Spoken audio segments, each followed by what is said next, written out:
Je suis à Croireau, dans la Somme, et j'ai de la chance, enfin, nous avons tous de la chance, car je me dirige dans la demeure fabuleuse du père André et Marie, et je vais rencontrer cet homme. C'est un choc, et le premier des chocs, c'est de rentrer dans sa boutique, et en plus j'arrive comme un éléphant dans un magasin de porcelaine, en plein baptême, mais écoutez plutôt son homélie. Tu vas te baptiser. Vous savez, imaginons qu'on rassemble tous les humains. Ils sont des milliards de milliards, jusqu'à monsieur et madame de Cro-Magnon et Adam et Ève. Mais attention, nous on est baptisés et tout, on est enfants de Dieu. D'accord, on est enfants de Dieu, je le crois de tout mon cœur. Mais les autres, qui ne sont pas baptisés, c'est pas des bâtards du bon Dieu. On est tous ces enfants de Dieu. On est tous ces enfants, mais nous on est inscrits au club. Et dans un club, il y a des règlements. Mais si tu l'imposes comme ça, le règlement, il n'y a plus d'amour là-dedans. Il y a que du mensonge, il y a des exigences. Toute ma vie, j'ai étudié les mœurs déformées. Toute ma vie. Tout enfant déjà. Et il y a plus de 60 ans que je suis moine. Dans ma cellule au monastère, j'avais des fourmilières apprivoisées. Et à l'époque, au monastère, tout se faisait en latin. Alors pour m'habituer au latin, on m'avait demandé de traduire les écrits de Saint Jérôme, qui était un ermite, et c'est lui qui a traduit toute la Bible du grec en latin. Et il raconte, dans un texte en latin, comment il vivait dans sa grotte. Et il me raconte que des fourmilières passaient constamment d'une source de nourriture jusqu'à la fourmilière pour apporter à manger, au point qu'elles avaient même presque creusé le sol dans le sable. Et puis voilà que de l'eau s'est mise à couler, qui ont coupé leur chemin. Il y avait de la pluie, voilà. Et les fourmis ne pouvaient plus passer. Et il a assisté à une chose extraordinaire. Des centaines de fourmis ont déplacé un fétu de paille pour faire un pont, pour qu'elles puissent continuer à passer malgré l'eau. Et il explique que des centaines de fourmis poussaient dans un sens, le fétu de paille, et les autres tiraient dans l'autre sens. Qui est-ce qui commandait la manœuvre? Personne. Dans une fourmilière, il y a des fourmilières qui s'étendent sur 15 km, il n'y a personne qui commande, c'est l'intelligence collective. Et vous croyez qu'elle existe encore chez nous? Quand vous voyez un vol des tourneaux, ils sont des dizaines de milliers, ils vont tous dans le même sens. Et quand ils tournent tous ensemble dans le même sens, ils s'en vont ailleurs. J'ai appris récemment qu'il y a des bandes de sardines, de 10 millions de sardines. Et bien pour se préserver des prédateurs, ils prennent la forme d'un monstre marin pour se préserver. Et vous ne croyez pas que le baptême, ce serait se préserver du mal pour aller vers le bien, ce serait se préserver des ténèbres pour aller vers la lumière? Est-ce que vous savez que les ténèbres, ça n'existe pas? Exister, c'est être. Quand il y a les ténèbres, vous appuyez sur le bouton, il y a de la lumière, et la lumière fait disparaître les ténèbres. Et si célébrer un enfant, c'était baptiser un enfant, c'était célébrer la lumière qui est en nous. Et que rien, Jésus lui dit, une lumière que personne ne pourra vous enlever. Il y a une inscription ici dans la chapelle, si tu sèmes dans ton cœur l'amour, la paix et la bonté. Je m'arrête là. L'amour, la paix et la bonté. Vous voulez qu'on rêve? Qu'on rêve que nos politiques prennent ça comme programme électoral. L'amour, la paix et la bonté. Et vous croyez qu'on voterait pour lui? Je ne suis pas sûr du tout. On se méfierait. Et j'en reviens à l'intelligence collective. Il faut bien constater, quand on voit la télévision, quand on voit les guerres, les violences, en ce moment, à l'heure actuelle, il y a 37 pays en guerre. Qui est-ce qui fabrique les armes? La France est l'un des 3 pays le plus gros producteur d'armes. Dans l'humanité, il n'y a pas d'intelligence collective, on le constate. Mais chez toi, il n'y a pas une intelligence collective? Les milliards de cellules, les globules blancs, les globules rouges qui font leur boulot, c'est toi qui les commandes avec ta tête? Heureusement, parce que je ne sais pas ce que ça serait, ça ferait une belle pagaille. C'est la vie qui fait ça en nous. Et puis célébrer un baptême, c'est célébrer la vie chez un enfant. Vous savez, c'est pas lui qu'on va baptiser. C'est nous qui allons nous baptiser. Il faudrait te mouiller un petit peu, hein, parce que c'est pas le boulot du curé de tout faire. Masaru Emoto est un savant japonais qui a réussi à photographier une molécule d'eau. Vous savez que l'eau, ça bouge, c'est vivant, on ne peut pas l'arrêter, l'eau, on ne peut pas la photographier. Et lui a eu l'idée de la congeler. Et à ce moment-là, la molécule est stable et on peut la photographier. Et il a découvert une chose extraordinaire, c'est que quand on prononce des mots d'amour, de bonté, de bienveillance devant l'eau, eh bien l'eau enregistre ce message. J'en ai ici des photos. Notre photographe ne pourra pas faire des photos aussi belles. Voilà la photographie de la molécule d'eau devant laquelle on a prononcé le mot merci. Remercier. Une autre photo où on a prononcé le mot pardon. Et ça n'est pas du cinéma, ça n'est pas de la poésie, ça n'est pas de la bondieuserie, c'est de la physique. Et pour vous convaincre, voilà une photo où on a prononcé le mot « tu me dégoûtes », on croirait vraiment une bouse de vache. Avec ta parole, tu peux changer le monde. Avec le son de ta voix, tu peux changer le monde. Voulez-vous que je vous donne un exemple? Vous savez, Madame Buntel,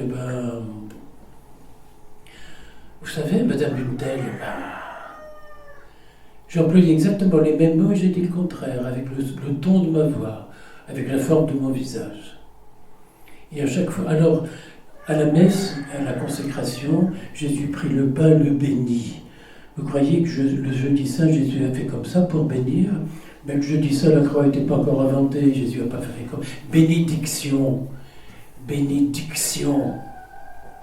À chaque fois, tu prononces un mot, amour, tendresse, bonté, vérité, bienveillance, compassion. Tiens, ce sont tous des mots féminins.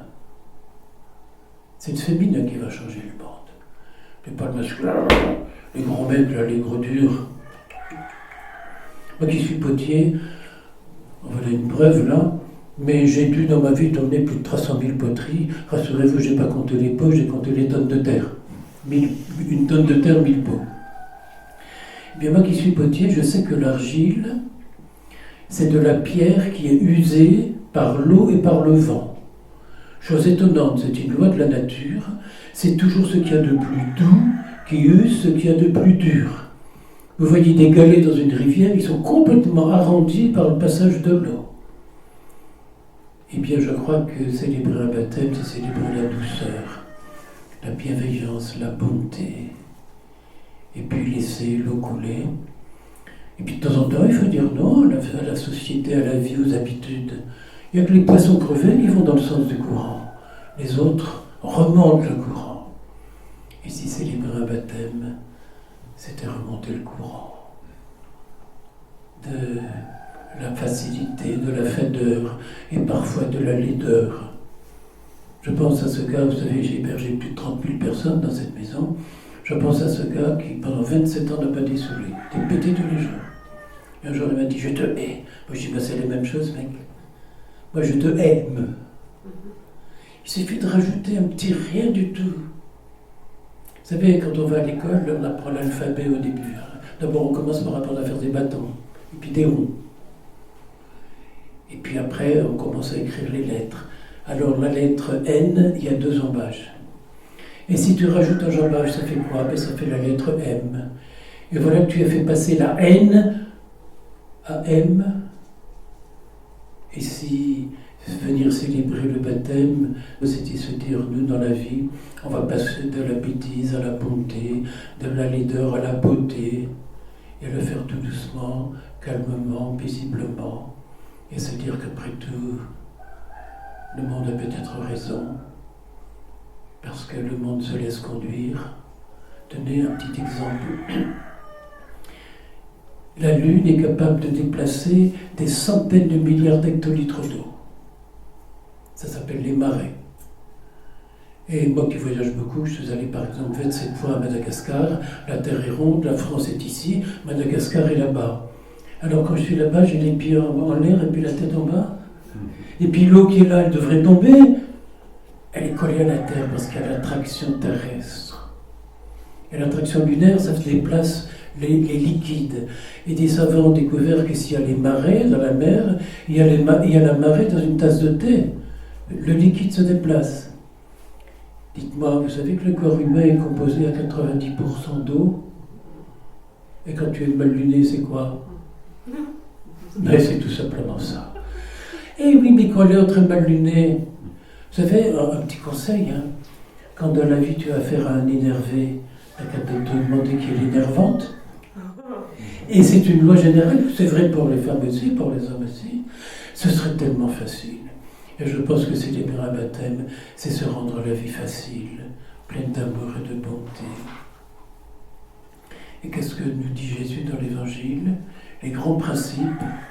Ne fais pas aux autres ce que tu ne veux pas qu'on te fasse à toi. Et ce principe-là existe dans toutes les religions. C'est dit avec les mêmes mots. Ne juge pas et tu ne seras pas jugé. Alors qu'à la radio, à la télévision, partout, on entend toujours juger. Un homme politique dit quelque chose, l'instant d'après, chacun donne son avis. Et si on se disait, moi je vais arrêter de juger, je vais prendre les choses comme elles viennent, je vais accueillir, je vais aimer. Jésus dit aussi, aimez-vous les uns les autres, comme Dieu vous a aimé. Oh, j'ai une belle expérience du divin, tout récente. J'ai un cousin prêtre, 88 ans, qui est mort il y a quelque temps. Alors vous voyez, quand on traîne à 88 ans, avec la prostate, avec des vomissements sans arrêt, sa maison, c'était pas propre. C'était même pire que ça. Alors j'étais en train de balayer, de nettoyer toutes ces saletés, et puis j'entends des gens qui arrivent dans l'escalier. Alors je me dépêche de balayer, et puis je me mets devant, et puis j'accueille les gens. Et à ce moment-là, il y a un nuage d'amour qui m'est tombé dessus. Le bon Dieu, il est comme ça avec nous. Nos petites saletés, il les cache. Parce que maman, elle a envie que son enfant soit le plus beau du monde, alors elle lui met un bel habit blanc, etc. Le bon Dieu nous aime tels que nous sommes. Et il ne faut pas attendre d'être saint, parce qu'il y a des saints. Vous voudriez-vous vous les mettre à joindre comme ça toute la journée? C'est pas marrant, hein, on préfère être comme ça. Cette expérience que j'ai faite, que Dieu cache nos laideurs parce qu'il nous aime. Il ne vient pas nous demander des comptes. D'ailleurs, Jésus dit dans l'Évangile, le Saint-Esprit sera votre avocat auprès du Père. On aura un avocat, quelqu'un qui va nous défendre, quelqu'un qui va nous trouver les circonstances atténuantes, à une condition. C'est l'abbé Pierre qui le dit. Il dit, un jour, on va se retrouver devant Dieu et on pourra lui prendre la main. À une condition, c'est que pendant la vie, on ait l'autre main dans la main des pauvres, des malheureux, des paumés, des gens en difficulté, des bougnoules, comme on dit, parce qu'il y en a beaucoup autour de nous. Et bien, l'autre jour, j'étais dans la rue, pendant 12 ans, j'ai fait des émissions à Paris, à Radio Notre-Dame, je faisais toujours la même route, et puis je voyais tous les mendiants qui étaient là. Et bien, des amis qui m'accompagnaient m'ont dit « On va te suivre de loin, comme ça on verra quelle attitude les gens ont vis-à-vis de toi. » Et je pense à cette pauvre femme maghrébine qui était là, je la connaissais depuis des années. Vous savez, au Maghreb, quand un homme répudie sa femme, elle n'a plus le droit de travailler, elle n'a plus le droit de se remarier, elle n'a plus aucun droit. Cette femme, je la connais depuis longtemps, alors à chaque fois, je lui donne quelque chose, discrètement, pour que personne ne le voit. Et ses amis qui me suivaient ont vu que quand je suis parti, par derrière, elle m'a béni. Bénédiction. Amour, tendresse, bonté, vérité, bienveillance. Et avec tous ces mots, je suis en train de bénir cette eau. Et je vais verser de l'eau de bénédiction. Bien. Je te baptise au nom du Père et du Fils et du Saint-Esprit. Amen. Alors, qu'est-ce qui s'est passé là? Rien du tout. Parce que la grâce de Dieu, ça ne fait pas de bruit, ça ne se voit pas, ça ne s'entend pas, mais c'est quelque chose qui se passe à l'intérieur. Je vais vous donner un exemple. Ce matin à 3h, vous savez, je ne dors presque pas la nuit. J'ai calculé, parce que pour écrire 85 livres dans sa vie, c'est pas en dormant. Ici, pour construire des bâtiments comme ça, j'en ai fait 400 dans le monde entier. Alors comment je construis ça? En récupérant ce que je trouve. Des briques, des cailloux, des pierres, des vieilles poutres. Il y en a qui viennent de Toul, quoi. Il y a des bouts de traverse de chemin de fer. C'est de la récupération. Et puis un jour, le bon Dieu va tous nous récupérer. Nous qui avons traîné sur la terre à droite, à gauche, au milieu, là-bas. Tout à l'heure, j'étais en train de commencer à vous raconter l'histoire de ces deux malades dans une chambre d'hôpital. Il y en a qui a des tuyaux partout, qui ne peut pas bouger, et l'autre qui se lève de temps en temps. Alors le premier lui dit, dites-moi monsieur, vous pourriez me raconter ce qui se passe par la fenêtre, parce que moi je ne peux pas me lever. Alors l'autre s'approche de la fenêtre et puis lui dit, je vois un lac, il y a des oiseaux, il y a des cygnes, c'est pas comme tout. Voilà, et l'autre rêve de ça. Et puis le lendemain, il lui dit, monsieur, maintenant qu'est-ce qui se passe par la fenêtre, vous pourriez me le dire? Alors il dit, aujourd'hui, il y a les enfants jouent ailleurs, et puis il y en a qui sont en train de cueillir des fleurs. Et puis le troisième jour, encore différent. Et puis voilà qu'il a un malaise cardiaque dans la nuit, donc on l'amène dans un autre service, et puis celui qui est couché reste tout seul. Et il dit à l'infirmière, dites-moi madame, vous pourriez me dire ce qui se passe par la fenêtre? Alors l'infirmière s'approche de la fenêtre et dit, mais monsieur, je ne comprends pas, il y a un mur devant la fenêtre. Et alors mon voisin qui me racontait, votre voisin, mais vous ne saviez pas qu'il était aveugle? Et il inventait le bonheur. Et si le temps qui nous reste à vivre, on décidait d'inventer le bonheur.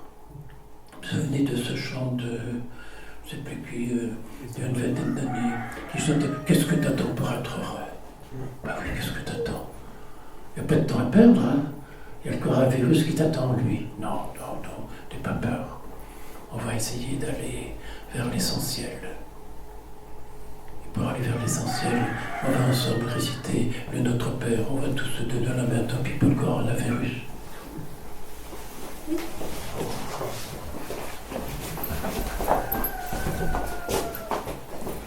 Notre Père, qui es aux cieux, que ton nom soit sanctifié, que ton règne vienne, que ta volonté soit faite sur la terre comme au ciel. Donne-nous aujourd'hui notre pain de ce jour. Pardonne-nous nos offenses, mieux que nous pardonnons à ceux qui nous ont offensés.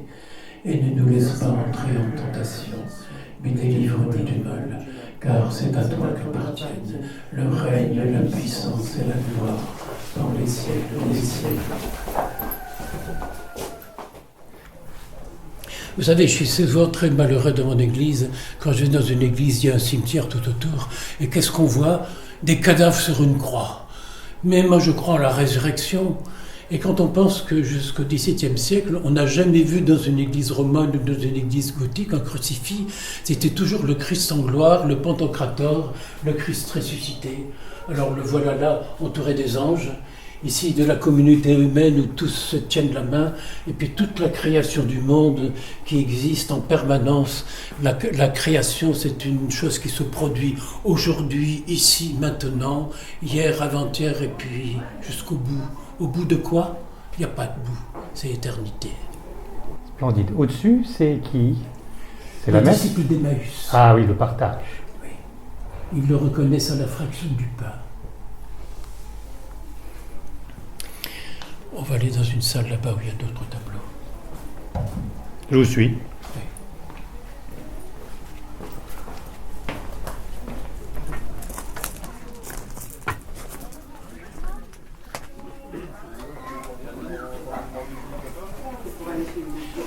J'aime beaucoup les clés. J'aime beaucoup les clés parce qu'une clé, ça sert à ouvrir ou à fermer. Et puis quand on a fermé, on peut ouvrir de nouveau. Et si on était simplement ouvert à la lumière, à la beauté, à la bonté et au divin qui est partout autour de nous, c'est à nous d'aller le cueillir. Et l'autre jour, un jeune voyait ce tableau qui se trouve là sur le côté. Et il me disait, Père André-Marie, un moine en méditation, c'est quand même plus beau qu'un cadavre sur une croix. Et je le crois, et la méditation, c'est me dire que Dieu est là où il est, c'est-à-dire partout. Et il se pourrait même qu'il soit dans mon cœur. Et c'est ça, cette force qui me tient pour essayer de combattre la vie, malgré la maladie, malgré les soucis, malgré les impôts, malgré les huissiers, et puis aller de l'avant et continuer.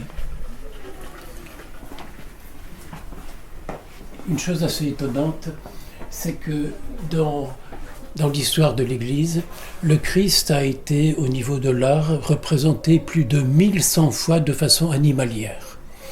Par exemple, le paon, c'était le symbole de la résurrection. Et on voit ça dans les stalles des monastères, dans les chapiteaux des cathédrales. La chouette, par exemple, c'est le symbole de la foi, qui voit dans la lumière. Et j'aime beaucoup cette petite chouette-là que j'ai faite il y a plus de 40 ans. C'est la chouette qui est amoureuse du soleil. Elle ne peut pas voir la lumière, mais elle peut l'aimer. La lumière est dans son cœur. Elle est là dans son cœur. Mais la chouette, c'est la sagesse en C'est grec. la sagesse chez les Grecs, bien sûr. Et la tradition chrétienne en avait. Mais on a complètement oublié ces choses-là. Ce qu'on appelle maintenant l'ésotérisme qui est condamné par l'Église, mais à l'époque des cathédrales, c'était la foi des gens. Alors il faut sagement, calmement, paisiblement aller son chemin et s'émerveiller de tout ce qu'on peut rencontrer. Une des choses qui m'émerveille beaucoup, c'est la colombe de la paix.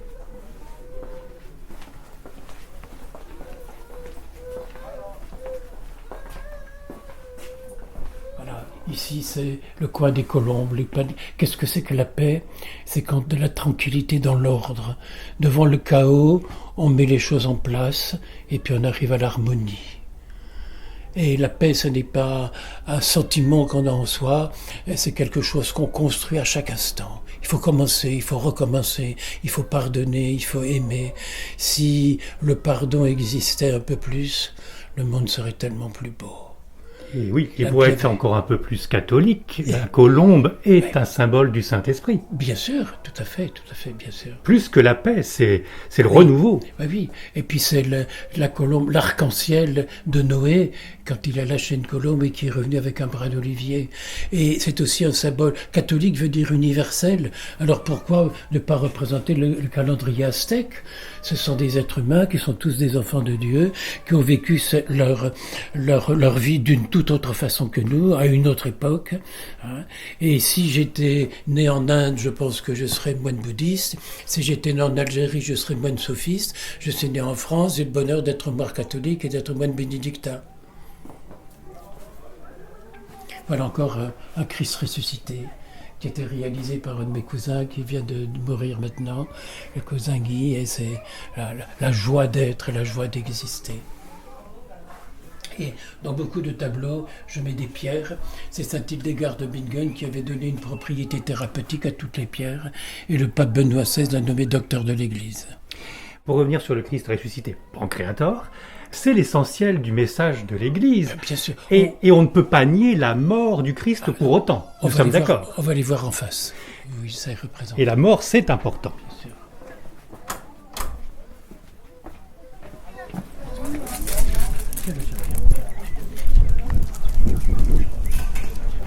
Salut Totor, comment vas-tu? Tu n'es pas une colombe, toi, alors?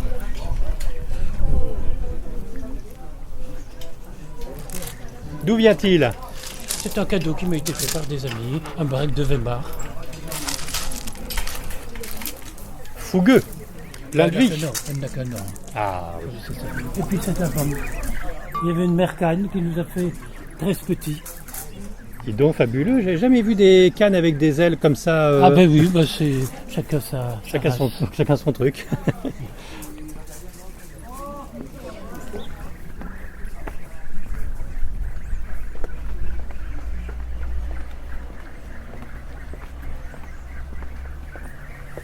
Est-ce que vous avez un confessionnal? Non, je confesse tous les jours, mais pas dans une armoire. On se promenant dans le jardin. Aujourd'hui, j'ai confessé 3 fois. Ah. Tous les jours, des gens viennent se confesser. Tous les jours. Et c'est dans le jardin? Dans le jardin, là où on est, quelquefois dans la chapelle aussi, mais pas enfermé dans un confessionnal. Mais amour comme vous êtes, un cœur comme vous êtes, on est sûr d'être absous quand on vient vous voir. Bien sûr, bien sûr. Le drame, c'est qu'il y a beaucoup de gens qui me font une publicité. Les gens viennent de tous les coins du monde. Le jour de mon anniversaire, il y a quelques années, pour mes 80 ans, non seulement il y avait des gens de tous les pays du monde, mais il y avait des gens de toutes les religions du monde. Et ça, c'est pour moi un grand bonheur, parce que le Dieu éterno, Deo, vivo et vero, Dieu éternel, vivant et vrai, et il est vivant partout dans le cœur de tous les hommes. Cette année d'arbres là. On se croirait en Toscane. Oui.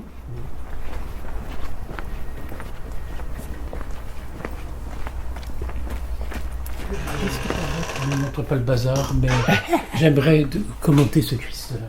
Oh, qu'il est beau. Christ roi. Oui. Voilà le Christ en majesté, quand Jésus dit « Voici que je trône à la droite de mon Père tous les jours jusqu'à la fin du monde ». Et on le voit, alors si on regarde de près, vous voyez, c'est un Christ que je me suis inspiré du Christ de Vézelay, et on voit les chakras qui sont dessinés, les points énergétiques du corps. À l'heure actuelle, pour certains dans l'Église, soigner les chakras, c'est un péché.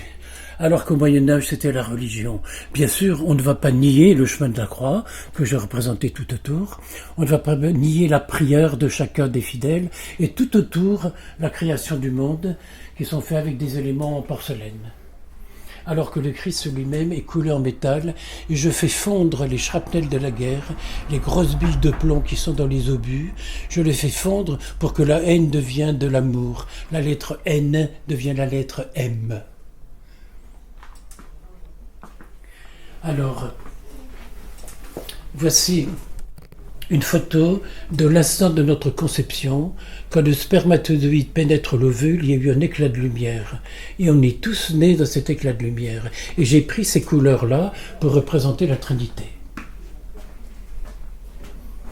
Alors, excusez, la pancarte vendue, c'est le tableau qui est vendu, c'est pas la Trinité. Et puis voilà, ici, c'est les noces de Cana, les petites poteries ici qui ont été transformées, l'eau en vin. Et puis, voilà l'arche de Noé. Avec de nouveau la colombe. Bien sûr. Et donc certains tableaux sont vendus pour le bien de tous et de tous ceux qui sont... C'est ce qui nous permet d'aider le Pape Pedro, d'aider tous ces missionnaires un peu partout. Je pense que l'année dernière, on a pu distribuer plusieurs millions de journées de nourriture. Mais en travaillant, quand on me demande de définir ma vie, j'aime bien dire que je fais du beau pour faire du bien. Et je fais du beau en prenant quelquefois les leaders du monde. Je vous parle des shrapnels de la guerre. Il faut pas se battre avec des paroles, il faut essayer d'être des vivants. Quand le père abbé du monastère m'a donné comme obédience d'être le père des pauvres d'ici et du tiers-monde, mais de quelle charge il m'a donné? Mais j'essaie de vivre au quotidien simplement, et quand j'ai pas réussi aujourd'hui, je vais réussir mieux demain. Mais vous avez que des amis ou il y a certaines congrégations qui vous regardent de travers? Non, pas congrégation, mais vous savez, quand on a un esprit libre, un amour, une compréhension très grande, il ne faut pas s'étonner qu'on puisse inconsciemment faire souffrir des autres qui sont plus étroits. Et il y en a qui me le reprochent, qui m'accusent de tas de choses, de tous les péchés de la terre. Mais puisque je sais que c'est pas vrai, pourquoi je m'en soucierais? Est-ce que vous ne vous souciez pas finalement, d'être plein de bonne volonté, de vouloir faire le bien, mais qu'en faisant le bien, on fait aussi du mal? On peut blesser des gens par une exigence de vie, il y a des gens qui n'ont pas la foi, quand on la vie de tous ces naîtres, ça, on peut déranger, on peut gêner. Le diable se niche dans les détails. En tout cas, une chose que je peux dire, c'est qu'à chaque fois, et ça s'est produit des dizaines de fois, on m'a fait des vacheries ignobles. À chaque fois, je suis sorti plus libéré. Oui, face aux... Un exemple, on est venu mettre le feu à ma maison, alors que cette maison, j'avais passé 15 ans à la restaurer. J'avais eu le prix national des vieilles maisons françaises, 800 tonnes de torchis, 15 années de travail. Quand j'ai su que la maison brûlait, alors que j'étais moi-même à Madagascar, à l'île de la Réunion, je me suis dit, comment je vais construire la nouvelle? Et aussitôt, je me suis remis au travail. Vous êtes un phénix, vous renaissez de vos cendres. Et dans cette maison, j'ai pu héberger des centaines, des milliers de personnes. Alors, qui ne sont pas de la même confession, qui ne sont même pas du même bord sexuel. De toutes les religions, de toutes les attitudes. Et de tous les problèmes. Tous des gens à problème. Oui. Et j'aimerais vous montrer la colonne de la paix qui est devant la maison. Et ça continue, ces hébergements? Un peu moins parce que, vu mon âge, et puis alors surtout parce que financièrement c'est plus possible. Ouais. Alors à chaque fois que j'ai hébergé un étranger sans papier, je lui ai dit comment est-ce que ta maman t'a appris à prononcer le mot paix dans ta langue maternelle. Alors il y a Notre-Dame de la Paix, la statue qui est là, et puis le mot paix écrit dans toutes les langues, dans 36 langues différentes. La pire des choses qui vous est arrivée, Père André-Marie, c'est peut-être avec les moines, il y a de ça 30 ans, quand ils vous ont mis de... Non. Qu'est-ce qui s'est passé? J'ai pas trop compris. Ça ne m'intéresse pas, tout ça. Mais je n'ai pas su pourquoi il y a eu un gros clash. C'était lié parce que vous étiez Eh bien, trop en tout cas, trop proche des... le jour où on m'a demandé de quitter une communauté monastique, on m'a pourquoi fait le plus grand cadeau qui soit Bah, au je monde, oui, je l'ai c'est lu. qu'on m'a mis en liberté. Mais il y a une chose que je peux prouver, c'est que ces petits frères en question reviennent à la maison tous les jours. Tous les jours, je les vois et tous les jours, on prie ensemble. Alors j'ai gagné. Oui, Et oui. 30 ans de problème, mais au bout de 30 ans, c'est gagné, Oui, d'accord. oui, Mais oui, oui. quel était le problème? Ben, je pense que dans une communauté, il ne faut pas deux énergies différentes, une pieuse, les mains jointes, et l'autre croyante, les bras ouverts. C'est peut-être, ça pourrait provoquer un déséquilibre. Oui. Je crois que quand on a une énergie spéciale, on peut proposer un équilibre. Et c'est la vie qui remet les choses à leur place. Et là, je me sens tout à fait à ma place. On voit ça, c'est magnifique. Le jour où on m'a donné la médaille d'or à l'UNESCO comme meilleur serviteur de l'humanité, il y a eu une émission de télévision et puis Jean-Pierre Perneux a dit mais le village de France le plus connu dans le monde, c'est le village de Croix-Ros, qu'est-ce que ça vous fait? Je dis, vous savez, ici dans le village en Picard, on m'appelle Chtio-père, je suis un petit père de rien du tout, et j'ai corrigé en disant un petit père de rien du tout.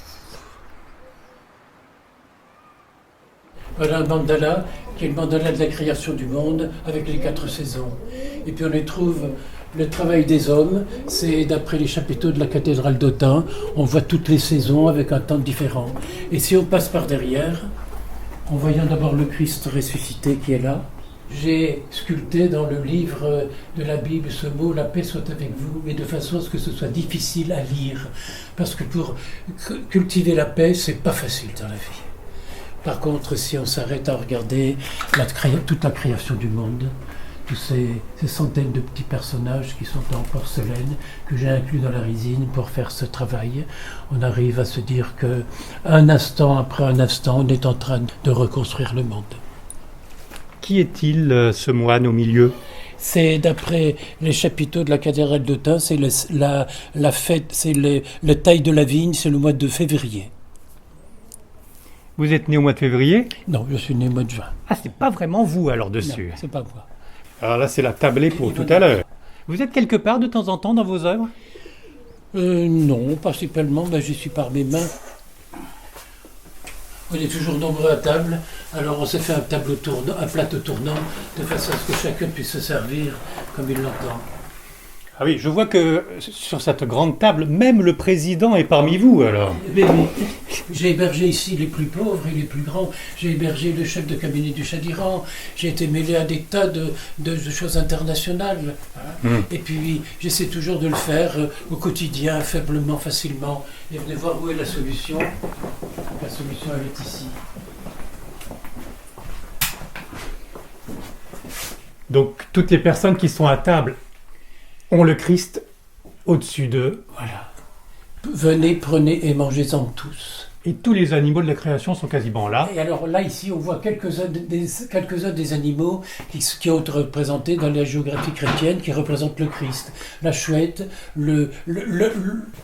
l'oiseau qui sort du nid, qui sort de l'œuf, le symbole de la résurrection. Le papillon. Le papillon. Mais je vois aussi un nounours. Oui, ça c'est... Non, ça un petit canard et un petit nounours. Bien sûr, oui, ça fait... C'est moi, ça. Mais émotionnellement, c'est gentil comme tout. J'essaie de rester un enfant, et puis d'être naïf, et puis de croire que la naïveté, ça vient du mot nativitas, naissance. Ouais. On peut refaire le monde. J'aime beaucoup ce passage-là, c'est la vision de Jacob. Jacob, c'est la première révélation biblique quand il voit les anges qui montent et qui descendent entre le ciel et la terre. Et quand il se réveilla, Jacob dressa une pierre et il appela ce lieu Bethel, la maison de Dieu. C'est la raison pour laquelle j'ai construit cette colonne de la paix devant la maison. Et il y en a plein d'autres dans la propriété. La fameuse échelle de Jacob, bien sûr, qu'on retrouve dans pas mal de cathédrales. Oui. Alors, ici c'est un petit peu le foutoir. Roméo prépare les tableaux. Fait là-dessus, il y avait pas. Bonjour. Bonjour, monsieur. C'est votre atelier que vous venez de me montrer, Père André-Marie? C'est l'atelier, en bas? Non, c'est une des salles à manger. Ah, d'accord. Toute la maison sert d'atelier. D'accord. Alors voilà, c'est les dernières productions, c'est la Vierge Marie qu'on voit sous tous les angles. Et toujours maintenant avec des pierres qui viennent de Madagascar, Bien je sûr, suppose. la plupart du temps. Oui. Mais voilà encore le Christ ressuscité. comme je suis malheureux quand je vais à Lourdes ou à Rome, voir ces magasins religieux où on ne trouve jamais le Christ ressuscité, jamais, c'est toujours le Christ mort. Ah bah oui. Et j'en ai trouvé un exemplaire. Alors je me suis dépêché d'aller l'acheter. Alors, poterie, dessin, magnifique cette Vierge. C'est votre dessin à vous, ça? C'est une chose que j'ai vue, c'est une vieille clocharde qui avait un dessin en noir et blanc qu'elle promenait toujours partout dans toute sa misère. Et puis un prêtre me l'a donné pour que je la mette en couleur et que je donne ce visage, un vrai visage de maman, de femme et un enfant qui est vraiment un enfant. Et alors, tous ces objets permettent d'aider continuellement avec l'argent récupéré. C'est ça, surtout pour le Père Pedro à Madagascar, mais dans les prisons, dans les lépreuseries, dans tous les endroits où la misère des hommes appelle au secours. Alors voilà quelques-uns des livres que j'ai écrits. Dont un grand succès avec le jardin de votre père, de mon père. Ah oui, c'est celui-là qui, paraît-il, mais je ne suis pas le juge, c'est pas moi qui décide, mais il paraît que c'est ce que j'aurais écrit de meilleur, de plus beau. Et vous êtes donc un spécialiste, en tout cas intéressé par les fourmis, comme Rémi Chauvin. Vous l'aviez rencontré, Rémi Chauvin? Non, malheureusement, non.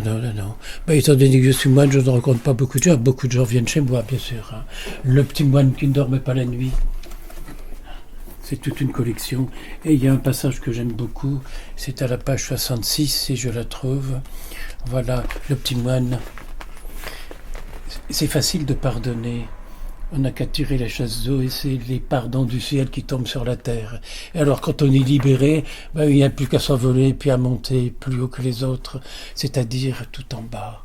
Parce que là, on les rencontre tous. Quand on monte un escalier, on monte une marche à la fois. Et quand on est sur la dernière marche du haut, on n'est pas plus grand qu'avant, mais on a fait des expériences. Et chaque expérience, ça peut être une leçon d'amour, de bonté. Miettes de sagesse à picorer. Alors, il y a dans ce livre 700 petits aphorismes que j'ai écrits. Et j'en pense à l'un d'eux qui me revient en tête. Si quelqu'un met une grosse pierre sur ta route pour te faire tomber, moi je t'invite à grimper sur la pierre. C'est lui qui t'a fait grandir. Voilà, un petit peu d'humour, mais aussi de sagesse. Et puis une foi qui est en nous. Ce que je disais tout à l'heure au moment du baptême, Dieu ne cherche pas en nous ce qu'il y a qui ne va pas, il cherche en nous de quoi s'admirer lui-même, comme dans un miroir. Être fier de sa création. Voilà, de son amour en nous. J'ai écrit un conte qui est le conte de la grand-mère qui refusait les rides. C'est une grand-mère qui se regarde dans la glace, ma foi 80 ans pour ce qu'il en reste, pas beaucoup de traces encore de sa jeunesse, et puis elle s'approche, et elle regarde ses yeux. Et elle s'aperçoit que ses yeux restent transparents à tout ce qu'elle a vu. Ils ne retiennent rien, les yeux. Ils laissent passer, ils sont transparents. Et puis elle regarde ses lèvres et elle pense à toutes les paroles qu'elle a pu dire qui auraient pu être blessantes, mais aussi à tous les mots d'amour qu'elle a employés. Et puis tout doucement, inconsciemment, elle se rapproche du miroir et elle met un baiser sur ses propres lèvres. Et elle se décide, le reste de temps qu'il lui reste à vivre, d'aimer. Et derrière vous, c'est bien la première fois que je vois Saint-André sur la croix. Voilà, c'est mon patron. Ah oui. C'est mon patron Saint-André, oui. Et j'ai rajouté Marie, le jour où j'ai fait mes vœux, à l'abbaye de Huys, qui a un peu plus de 60 ans. Et alors, dites donc, c'est fabuleux, je le retrouve. Ça, c'est le Christ du Mont d'Aiguille. Je reproduis, c'est un Christ roman catalan, Oui. Où on voyait à l'époque, on ne voyait que des Christ en gloire et des Christ ressuscités. Oui. Et il est sur le Mont d'Aiguille en Haute-Loire. Voilà. Au Mont d'Aiguille, sur la chapelle Saint-Michel. Et ces deux bouts de bois qui ont été faits au XIe siècle. Et c'est lui. Et il y a très peu de représentations. Félicitations. Alors, voilà comment je le reproduis aussi. Oui, beaucoup plus Alors, il y a des gens qui libéré. disent, c'est un ange, mais oui, ça ressemble à un ange. Oui, pour ça c'est le Christ en gloire Et puis libéré. voilà, un Christ là-haut qui a été abîmé à la Révolution, eh bien je lui ai fait une gloire une gloire qui éclate. Ah oui, parce qu'il n'y a pas de raison, parce qu'on n'a pas de bras, qu'on puisse pas enlacer pour autant. Et puis je dois dire que mon père n'avait plus de bras, il avait un bras arraché à la guerre 14 et l'autre bras paralysé. Il m'a jamais pris dans ses bras, mais je sais toute la tendresse que j'exprime dans le livre Le Jardin de mon père. Oui. Et voilà ici quelques-unes des calligraphies. Bravo. Et c'est sur parchemin. C'est du papier andémore, du papier que je trouve à Madagascar, qui est fait avec des écorces d'arbres qui sont travaillées. La sagesse, par exemple. L'un des visages de la sagesse serait peut-être de savoir, comme un miroir, renverser l'image et lui donner un sens. Cela permet d'agir sans réagir, avec égalité d'humeur et dans la bienveillance. Une des choses qu'on me reproche beaucoup, c'est ma façon de pardonner. Parce qu'on dit, tu pardonnes même à ce qui est laid. Non, j'embellis ce qui est laid. Et c'est Platon qui disait, celui qui comprend tout pardonne tout. Oui. Je rencontrais récemment une personne qui était juge d'application des peines et qui me disait, quand je lisais un dossier pour accuser quelqu'un, il m'arrivait de pleurer en me disant, et cette personne qui a vécu ces drames-là, il va falloir qu'au tribunal je la condamne. Et comme ça fait plaisir d'entendre une juge d'instruction qui dit, je pleurais devant le dossier. Oui. J'ai quand même un petit peu de mal avec cet amour divin que nous, humains, devons propager. Eh bien, il y a une phrase très difficile dans l'Évangile, c'est la mesure que tu auras eue pour les autres avec laquelle tu seras mesuré toi-même. Oui. Et je dis souvent que la bonté s'arrête quand commence la méchanceté. Oui. En théorie, oui. Mais face à des monstres qui violent des enfants et qui les tuent ensuite, voilà. J'ai du mal. J'ai du mal à, non pas pardonner, mais à ne pas voir ce monstre tel qu'il est. Alors, pardonner ne consiste pas à oublier. Mais je pense que si d'abord on pardonne à Hitler ce qu'il a été, après on peut laisser l'histoire suivre son cours. J'ai un jour été attaqué alors qu'à Radio Notre-Dame j'avais dit si au moment de la Shoah il y avait eu un pardon universel qui avait été accordé, le pardon ça ne consiste pas à donner raison aux mauvais, ça consiste à mettre de l'amour là où il y avait de la bêtise et de la haine. Et bien j'ai été poursuivi, ils ont même fait un blog contre moi là, sur Facebook, je ne sais pas trop quoi, j'ai pas été voir, j'ai pas envie de savoir. Vous n'avez pas de temps à perdre. Mais vous pardonnez à ceux qui ont mis le feu à votre maison. Ah bah bien sûr. Ça m'a permis d'en construire une plus belle. À chaque fois qu'on m'a fait une vacherie dans la vie, j'ai essayé de faire une pirouette. Oui. Et puis voilà le résultat. Mais Père André-Marie, parce que vous êtes moine bénédictin, vous êtes proche de l'idée de Dieu, de Jésus, de son amour. Mais il y a quand même d'autres êtres qui sont mauvais. Vous savez, il y a des démons, quoi, voilà. Il y en a qui sont mal inspirés. Et... À Noël, je chantais avec Michael Évrard. Rien ne saurait m'empêcher que je t'aime, ni l'amour, ni n'importe quoi. Et dans l'enfer lui-même, je crierai que tu es tout pour moi. Eh bien, quelqu'un qui un jour dans l'enfer criera à Dieu, tu es tout pour moi, supprime l'enfer. Il n'existe plus pour lui. Oui, il n'empêche qu'ils sont légions en enfer. Oui. D'accord. Oui. Mais je ne pense pas qu'un enfer peut être éternel. Sinon, Dieu aurait raté quelque chose. Il y a un moment où il y a le pardon final qui sera accordé. C'est Robert Hossein qui dit un jour on sera devant le Père qui va trier l'ivraie du bon grain. Mais rassurez-vous, le jugement de Dieu, c'est le pardon. L'amour, oui. Le pardon et la non-violence, c'est un doux, ça. Bien sûr. Il y a un thème sur la non-violence. Néanmoins, vous avez...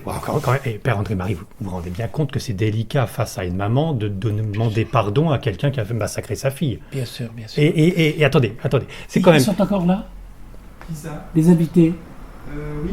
Bon, on va les dire. Ça vous embête que je vous parle de ça, non ? Ah non. Alors je continue. On peut peut-être excuser l'âme humaine qui est torturée, même peut-être physiquement, il lui manque des câbles à ce monstre, sûr, etc. Exactement. Mais néanmoins, cette personne ne veut rien ententendre, y compris votre amour. Il ne veut même pas de votre pardon. Qu'est-ce que vous pouvez faire face à ces personnes-là ? J'ai été frappé à cause de ça. Je me suis fait 9 fois taper, mais c'est pas moi qui vais changer d'avis. Je comprends. L'amour est plus fort que tout. Bien sûr. Il faut que j'aille rejoindre les amis. Mais je vous remercie infiniment. Vous restez manger avec nous vite fait. C'est gentil comme tout, malgré que même le président est à votre table. On a malheureusement pas le temps, mais merci infiniment, Père André-Marie, de toute cette visite et cet amour. Bonne continuation.